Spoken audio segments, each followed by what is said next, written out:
Greetings. Welcome to the Captive Desk. In this video, we are going to take a look behind the curtain at Hugh Ross. Hugh Ross is a scientist, popular Christian apologist, preacher, and author. Hugh holds degrees in astronomy and physics and fancies himself as well as an alien and UFO expert. Here's a bit of video with Hugh Ross. Let's have a listen.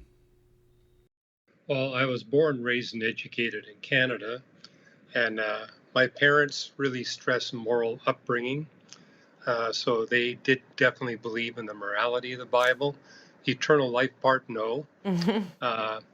We did go to church, but only for a few weeks. So I really wasn't raised in a Christian home. That my father got kicked out of the church. So I got very interested in astronomy when I was 7 years old. I wanted to know why the stars were hot. My parents told me to go to the library. I came back with 5 books on physics and astronomy.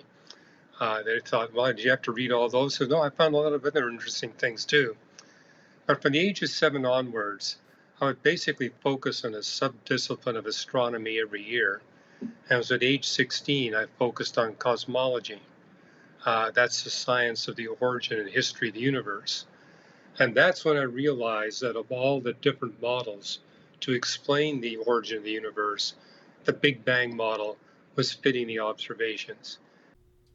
Okay, so Hugh Ross was born on July 24th, 1945 in Montreal, Quebec, and raised in Vancouver, British Columbia, after moving there at the age of 5. Hugh Ross was interested in science from a young age, often reading science textbooks as a child. Ross described his upbringing as moral, but not religious. Ross became interested in astronomy at the age of 7 after asking his parents whether stars were hot when gazing up at the night sky. He visited the local library to find the answer. With his dad's help and the money he saved from collecting bottles, Hugh Ross built his first telescope at age 16. Ross received a provincial scholarship and a National Research Council of Canada fellowship, and earned a BSc in physics from the University of British Columbia in 1967, going on to earn a MSc in 1968 and a PhD in astronomy from the University of Toronto in 1973. At age 17, Hugh began to serve as Director of Observations for Vancouver's Royal Astronomical Society. The National Research Council of Canada sent Ross to Caltech as a postdoctoral research fellow to study quasars and galaxies from 1973 to 1978. Okay, so Hugh has loved science since he was a child and pursued an education in it, and even built his own telescope with his dad. That is good to hear. Always nice to hear about young people taking an interest in science and pursuing it. This is a nice intro about Hugh Ross and a nice anecdote about a father-son project. And then... Well, let's see what's next. But it was clear even back then that the Big Bang Theory was winning. And if it's Big Bang, there's a beginning to the universe. And if there's a beginning, there must be a beginner. So from the age of 16 onwards, I did not doubt the existence of God. But I was very skeptical that this God that created 50 billion trillion stars would want to communicate in any serious way with these beings on a little small speck we call planet Earth. However, I did begin to look at the great philosophers to see if maybe this God that created the universe indeed was communicating with us. I began by reading Immanuel Kant, because he's the father of modern-day cosmology. He writes a lot about God and the universe. But I discovered in his writings that he believed that space and time were eternal. And already there was evidence that that wasn't the case. I read Descartes, read a number of other philosophers. Then I said, to complete this task, I need to look at the world's great religions.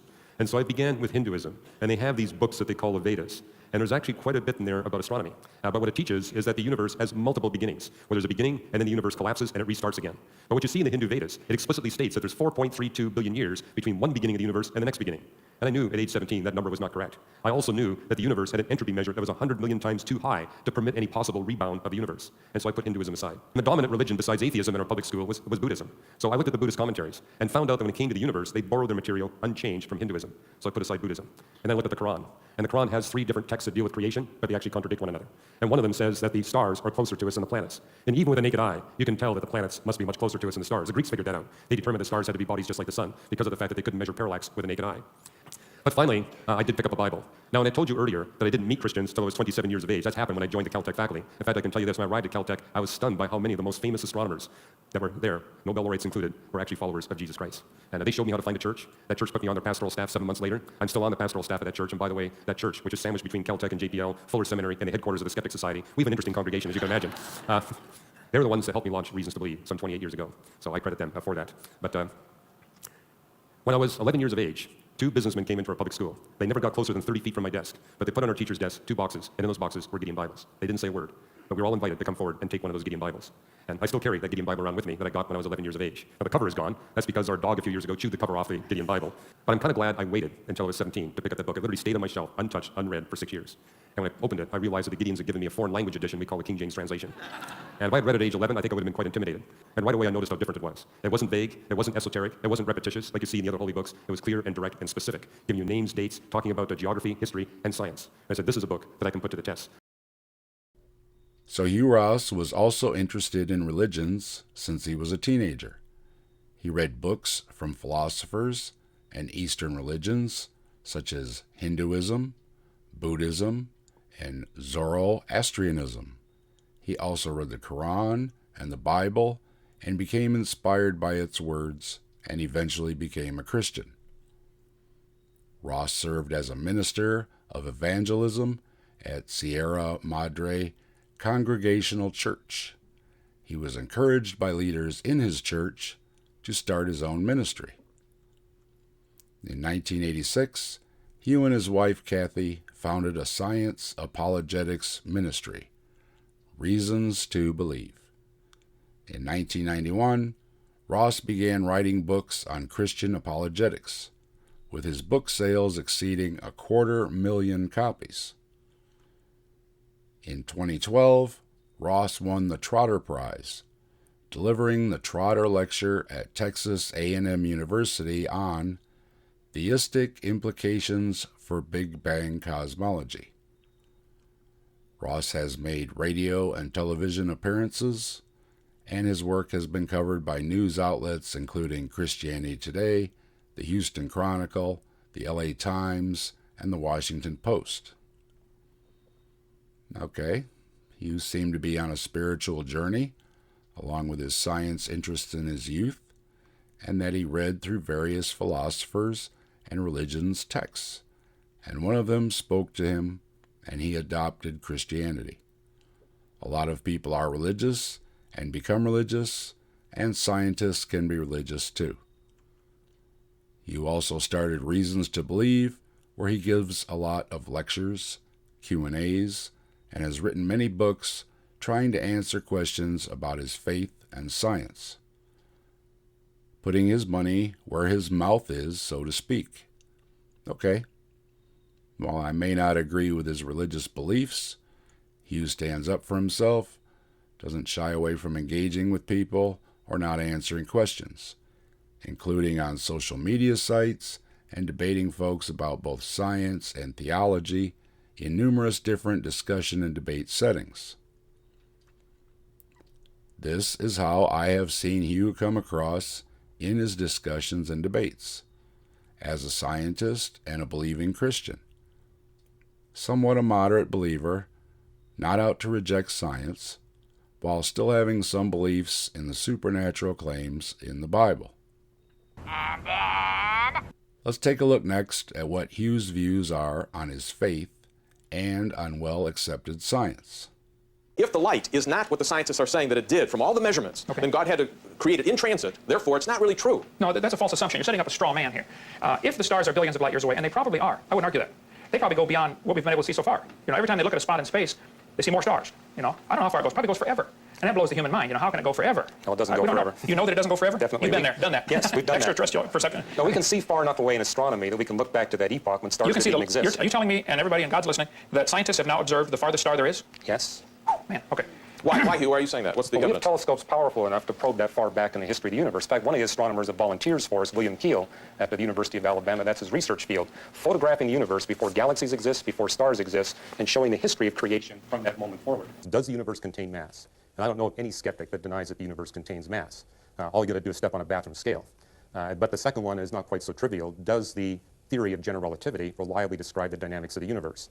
Well, when these theorems were first published, we could only prove that observationally to 1% precision. Today, we can prove it to more than 14 places of the decimal, to better than a trillionth of a percent precision. Well, when these theorems were first published, we could only prove that observationally to 1% precision. Today, we can prove it to more than 14 places of the decimal. And as such today, that the reliability of general relativity in describing the dynamics of the universe is wrong. Well, I wouldn't use the Big Bang as an evidence for God creating, certainly not. I mean, that's, after all, a secular alternative to the Bible, really. I mean, most of my professors, I didn't see them in church on Sunday. Most of them were secular astronomers, and they believed in the Big Bang. But again, my doctor doesn't go to church either, and the fact is I still let him do surgery on me, I let him do dentistry and so on. The fact is, are people that are non-Christians, are they not allowed to look at evidence? Well, they can look at evidence, and in fact, they really, in order to do science, they have to borrow some Christian principles anyway. I would say they have to assume that the universe But is if they're logical. able to do that in medicine and other disciplines, why can't they do it in astronomy? Oh, well, they can do it in astronomy. But the thing is, when we talk about the Big Bang, we're not talking about observational science, all right? We're not talking about something that we can observe in the present. We can't make a universe in a laboratory and see what happens when it we can expands and so observe on. it, Jason. Well, no, we can't observe it. We can't observe the Big Bang. I mean, I understand what you're saying about looking, out into space, and a lot of astronomers would say, well, aren't you looking back into time? But the thing is, even if we were to buy into that, you're looking into the past. You're looking at the past over there, and not the past here anyway. The point is, you're only looking at one point in time. You don't have a history by looking out into space. You don't have a complete history, and that's one of the limitations of observational here's how science. you do have a complete history. I mean, you made the point that we can look at different epochs in time, but we can also test whether or not the universe is homogeneous and uniform, whether the laws of physics are constant over that entire period of time, and we observe that, which means we really do have a trustworthy history of everything from, say, 380,000 years after the creation event right up to the present moment, 13.7 billion years later. Hugh Ross believes God has revealed his existence and divine nature through both the Bible and creation. He also believes that his creation model is empirically testable and equally plausible as the evolutionary model. Ross also believes that the earth is fine-tuned for life and that science and Christianity intersect rather than contradict each other. Ross believes that God has created the universe for a reason and desires a relationship with humans. Ross believes the record of creation is like the 67th book of the Bible. He attempts to use science to find common ground with people, including secular scientists who reject the idea of God.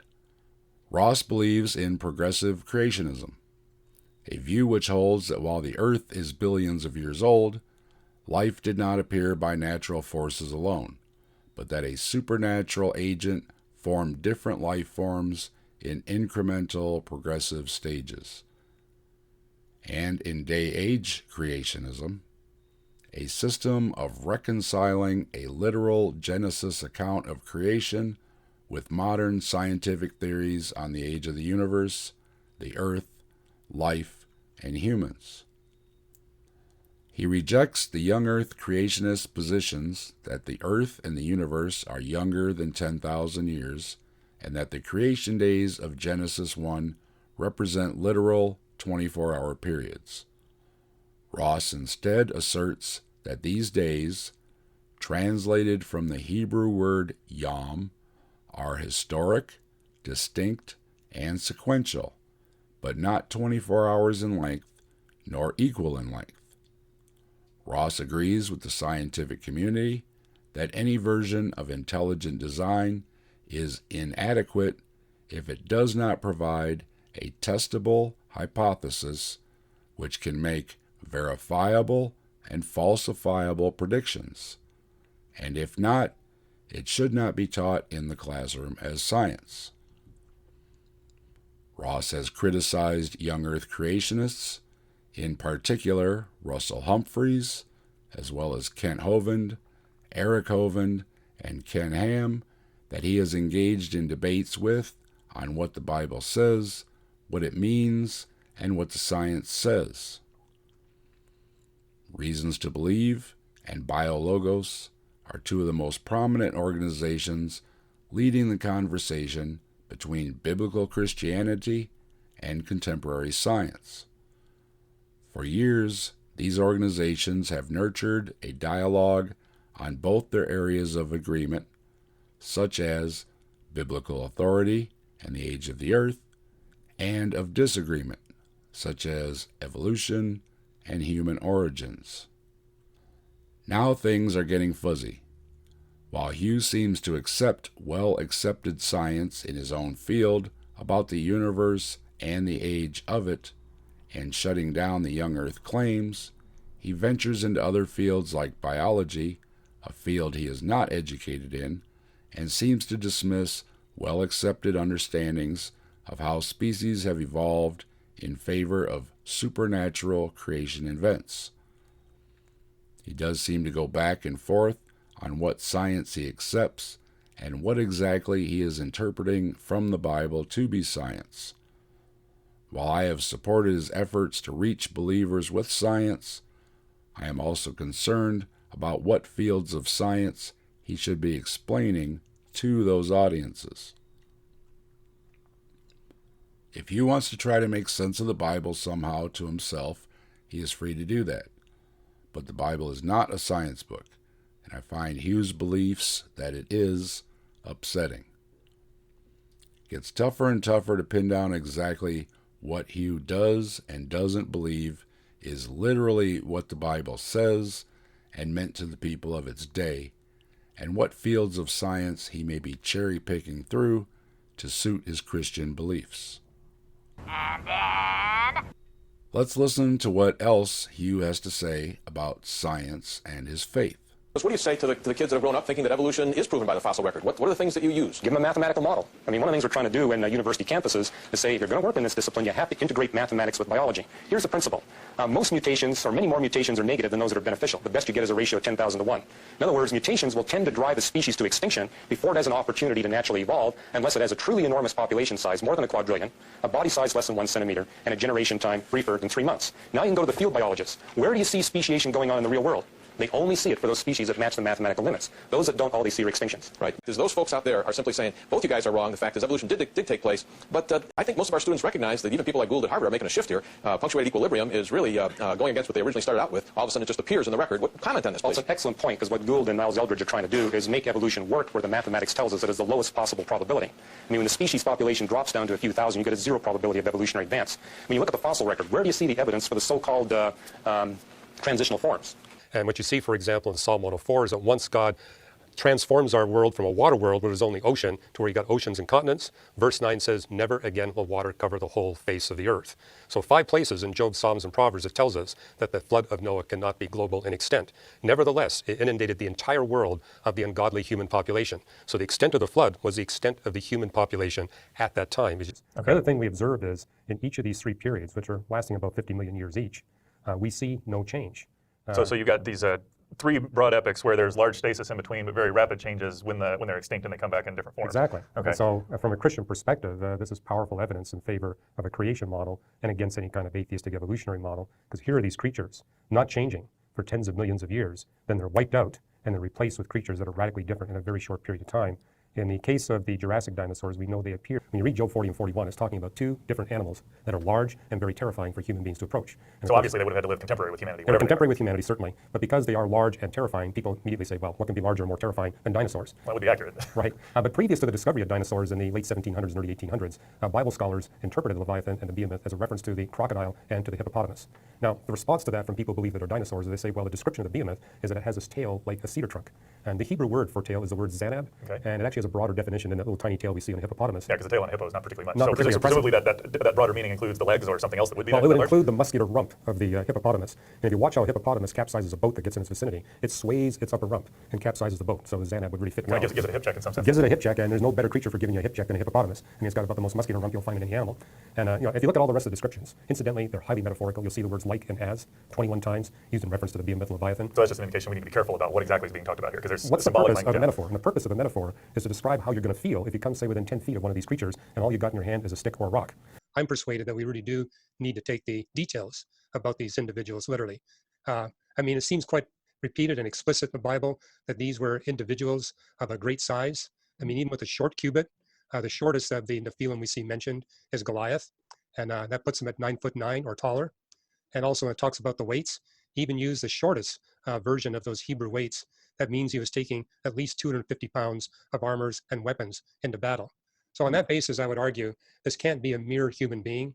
It's either a human that's supernaturally endowed, or we're dealing with a superhuman creature, or some combination. People have speculated that maybe it's a union between fallen angels and humans, or it could be a human that's endowed with angelic properties through being possessed. Those are the details that are out there. But I am skeptical that it's just a human like you or I, because we know that when humans reach a tall height, they lose their mobility and their capacity to carry weight. Okay. Hugh Ross accepts the age of the universe, the age of the earth, and the Big Bang. Hugh, however, disagrees with the theory of evolution and discounts abiogenesis. Hugh believes that the Bible contains scientifically accurate information about the natural world, and he describes science, or the book of nature, as the 67th book of the Bible, to be in harmony with the Bible. Hugh Ross believes he can someday produce a scientific model proving the Bible is scientifically accurate in all that it says. Hugh Ross believes Jesus died and rose from the dead and rules the heavens, the earth, and all of creation. Hugh Ross believes in Noah's flood, but that it was a regional, not a global flood. Hugh Ross believes dinosaurs lived millions of years ago, but they never changed or evolved, and claims that to be evidence of special creation events over and over again through time, and disproves evolutionary models. Hugh Ross believes Behemoth and Leviathan from the Bible are hippos and crocodiles, not dinosaurs nor supernatural beasts. Hugh believes the Nephilim existed, that they were giants, 9 to 13 feet tall, or 2.7 to 4 meters tall. They were sons of angels, procreating with humans, and the result was supernatural evil beings, finally exterminated by King David. I first became aware of who Hugh Ross was from him debating Kent Hovind, Eric Hovind, Ken Ham, Jason Lyle, Danny Faulkner, and many other young Earth creationists, and later as well as from debating other believers that are not young Earth creationists, and other scientists or lay people too, who may or may not be religious, some of them numerous times. And he does do a fine job of demonstrating his knowledge of astronomy and the age of the universe with how the physics is understood, to the dismay of the young Earth creationists. But there is also physics involved in biology, and why we don't have 13-foot-tall people, and genetics showing that no one so far are half angels. Many of his understandings of the Bible are mainstream and moderate, like Behemoth and Leviathan being real animals, not supernatural ones, nor dinosaurs as the young Earth creationists believe. And yet, and maybe equally as well, he believes many things in the Bible are also scientifically accurate, literal, and have predictive powers. While I think he is free to have and express his beliefs, they are not science. They are not demonstrable, and he should not be discrediting entire fields of science he does not understand. There is a neon sign in his words. Those who are educated in a field tend to accept that field of science rather than rejecting it. And then... This is the part about Hugh Ross that gets even more concerning. Well, I became a UFO expert, but not on purpose. I was an amateur astronomer before I became a professional astronomer. So every university where I served, they said, you have to handle all the UFO reports. And about 99% of what people would report to me as UFOs, I could explain as natural phenomena, a hoax, or secret government military activity. But there's a 1% residual that falls in a different category. And these would be UFO phenomena that observers report violating the laws of physics, On the other hand, they leave evidence indicating that they're real phenomena. And that, I think, explains why you have a lot of scientists and skeptics saying this doesn't exist, because they come from a worldview that doesn't permit the existence of non-physical reality. But as a Christian, as a believer in the inerrancy of the Bible, I do believe in the existence of non-physical reality, because the Bible tells us God created two different species of intelligent life, one that's constrained by the physics of the universe and one that is not. And we're talking about humans that are indeed constrained by the dimensions and laws of physics of the universe, and angels. But the fact that you see a crater and melted snow and damaged vegetation means that something real caused that. So we're dealing with non-physical reality, or what the French astrophysicist Jacques Vallée referred to. He says we're dealing with interdimensional phenomena. I mean, he's not a believer, but that was his conclusion. We're dealing with a phenomena that's operating in dimensions different than those of the Urantia book. About a third of its content denies the deity of Jesus Christ. So there, I think you can see the deceptive motivation behind this UFO phenomena. And when you're talking to people who've had encounters with the 1% residual, where they have a close encounter closer than 500 feet, it's 100% deleterious. It's never beneficial. It's always harmful to the human contactee. The best you're going to come away with from such an encounter is recurring, terrifying nightmares. You say, what's the worst case scenario? People have been killed in these encounters. Or often they're simply injured, or the animals that they have are injured. But it's always harmful.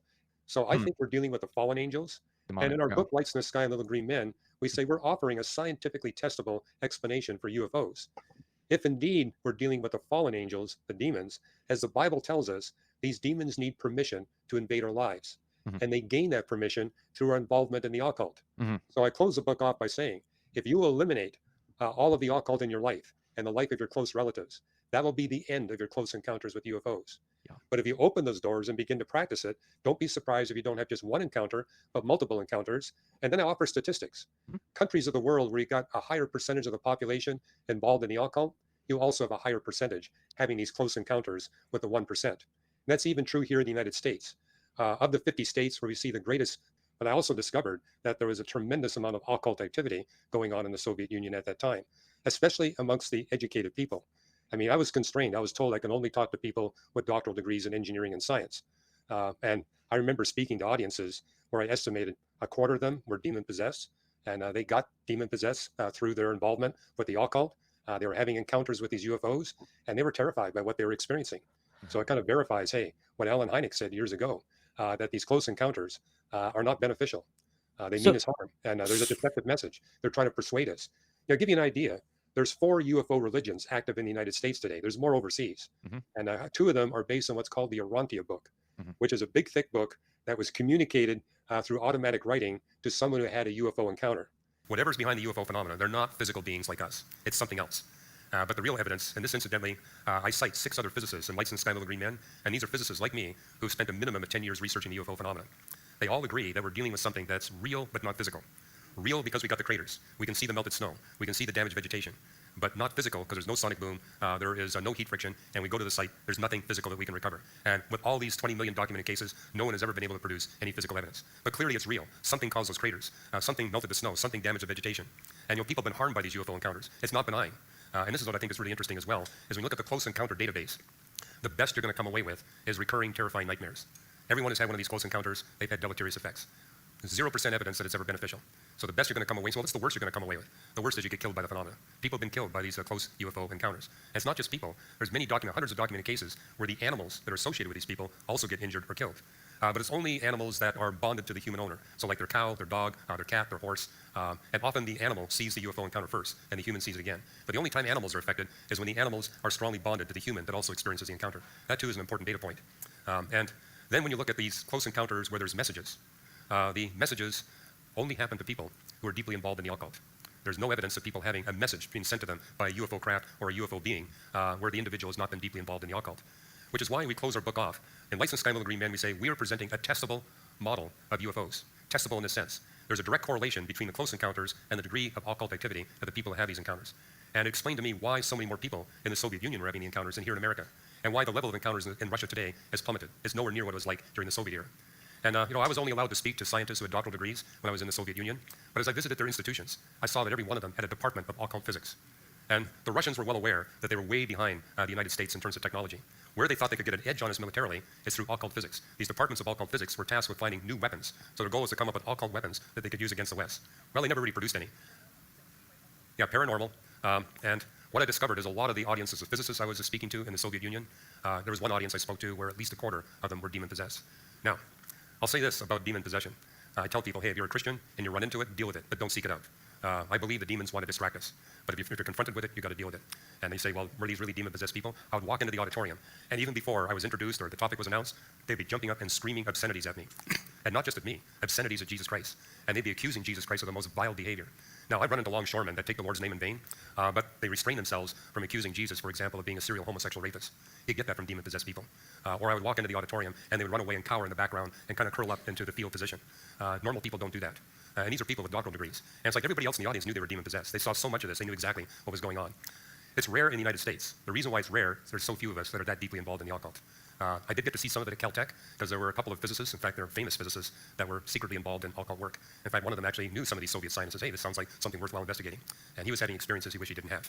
So it does exist here, but it's rare. But there it was common. And that's something else we see in the database. A lot of this goes on in equatorial Brazil. A lot of this goes on in France. But France and equatorial Brazil is where you've got a significant percentage of the population that are significantly involved in the occult, witchcraft, paranormal, etc. And as I traveled around the United States, there's two states where I've been able to see a significantly greater number of people reporting these kinds of phenomena, Hawaii and Alaska.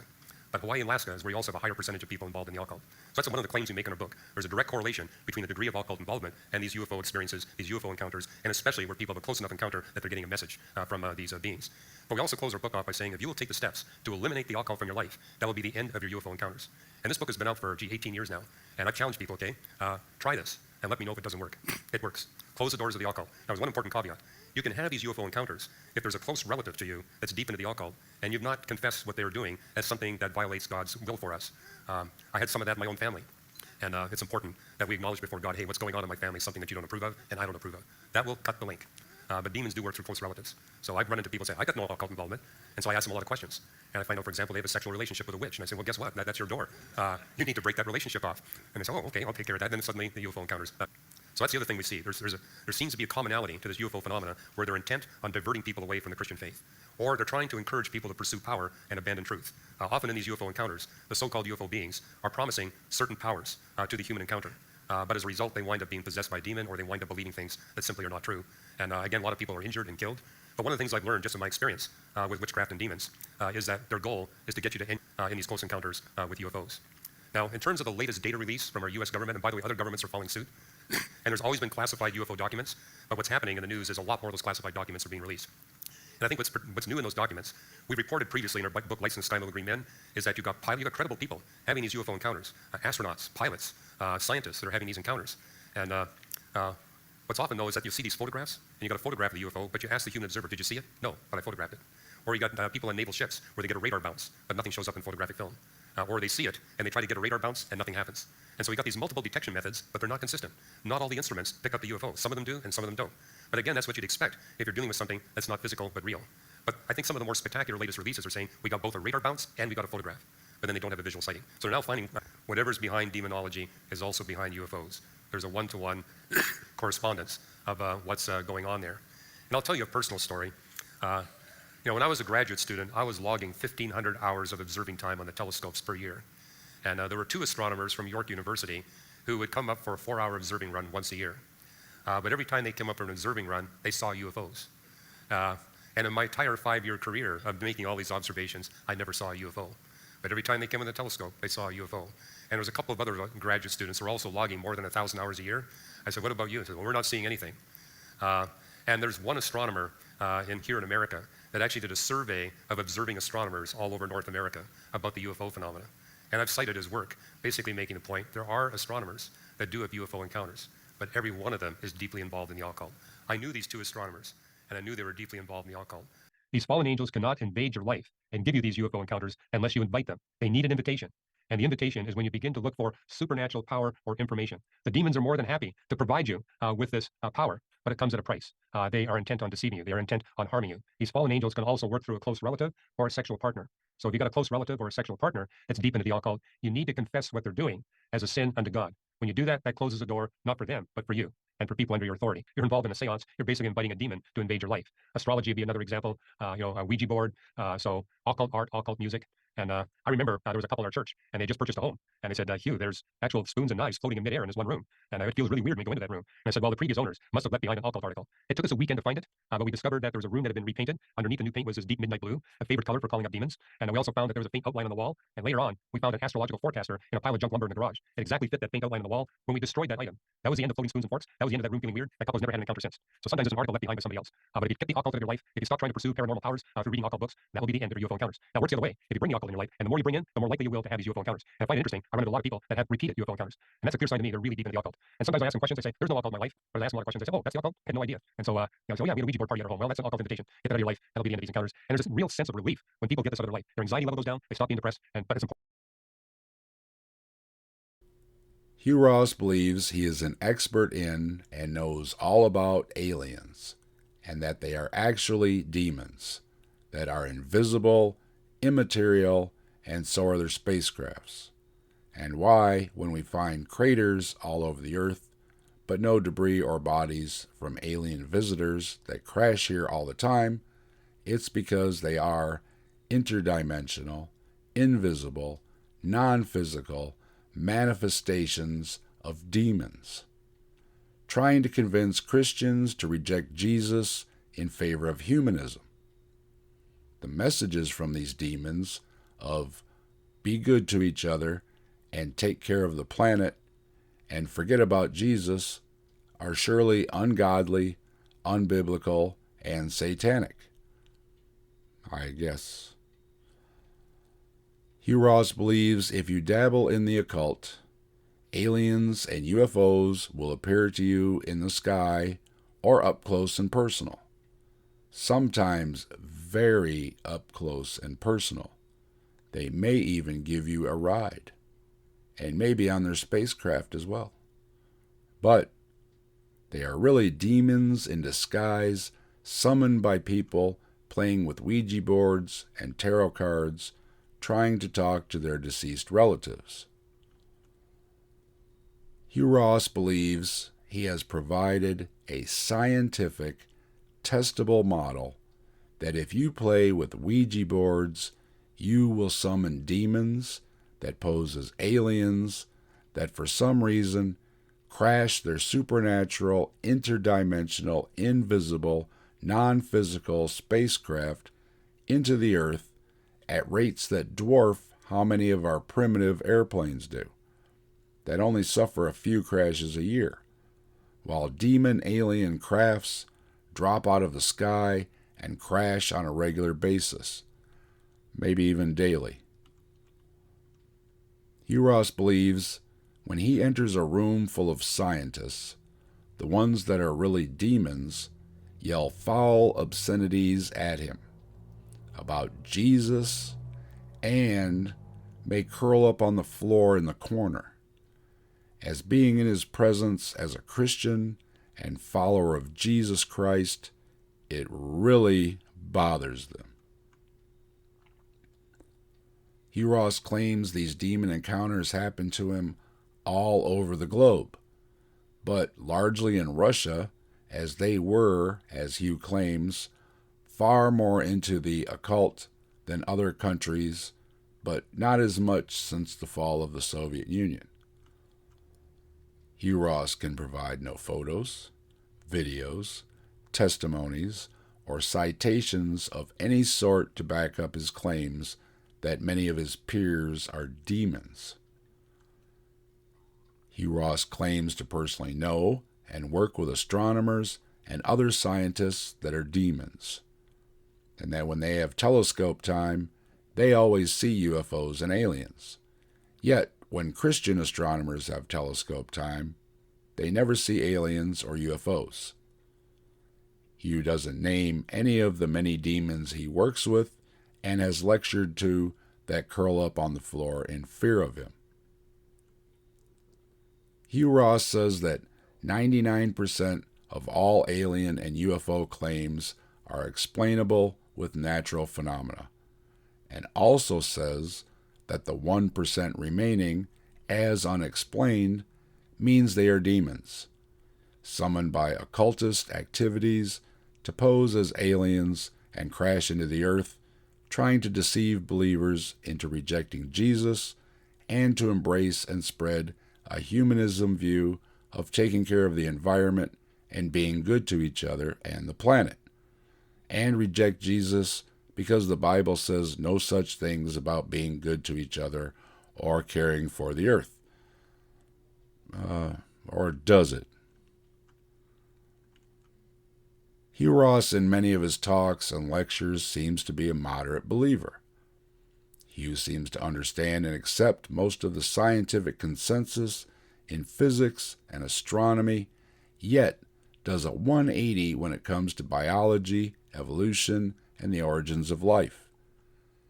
Hugh also seems completely way beyond religious, and this is hyperbolic, ends up right back in the rubber room with people like young earth creationists he strongly opposes on most everything except when it comes to demons posing as aliens to crash into the planet so people won't believe in and or reject Jesus as the creator of all things.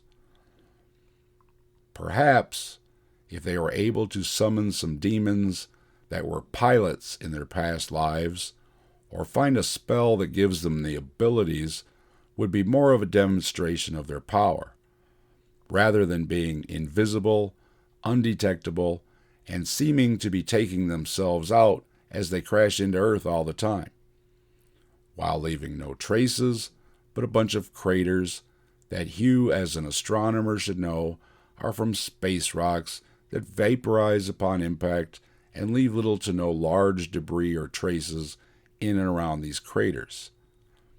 Instead, he starts talking about them being aliens and UFOs that are really invisible, interdimensional, demon-piloted spacecrafts that can't manage to not crash into the Earth all the time, as a message of that demons should not apply to be pilots of anything, so reject Jesus, or they just may crash their invisible, interdimensional crafts into your house to show you a thing or two.